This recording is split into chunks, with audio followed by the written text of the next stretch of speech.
Assalamualaikum. I'm here. Welcome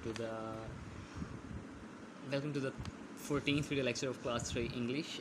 Today we will be solving this activity B1 here on page 18.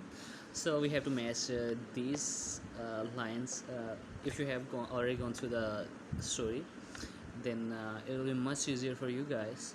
Like the first one says, in the evening they sat down to the dinner. In the evening they sat down to the dinner. They bought him a cheap wooden bowl. They bought him a cheap wooden bowl. They bought him a cheap wooden bowl. Yes, there it is. And for the next line, they all lived in a little old house. They all lived in a little old house.